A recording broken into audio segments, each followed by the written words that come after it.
ang ilang mga kaganapan sa kasal kahapon, June 17, 2024 ni V. Cortez at ang kanyang longtime boyfriend at ngayon kanya ng asawa na si Lincoln Velasquez. O mas kilala bilang si Kong TV sa isang wedding ceremony na dinaluhan ng kanyang kapamilya at mga kaibigan. Narito ang ilang mga kaganapan kahapon sa kanilang kasal.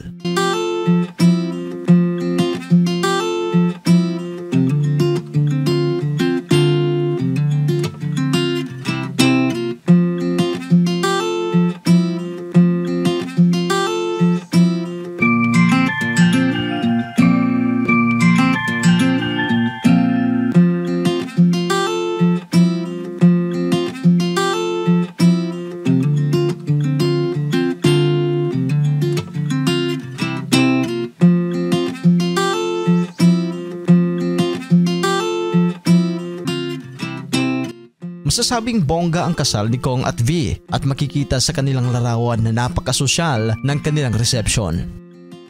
Ginawan pa ng memes ng netizens ang pag-iyak ni Kong TV. Ikinonect nila ito sa mga sikat na artista na umiyak at naghiwalay naman sa kanilang mga misis. Gaya na lamang nila Alger Abrenica at Tom Rodriguez. Bagay naman na dinipensahan ng mga supporters ni Kong na anilay napaka-loyal ni Kong kumpara sa mga showbiz na naghiwalay sa kanilang mga misis.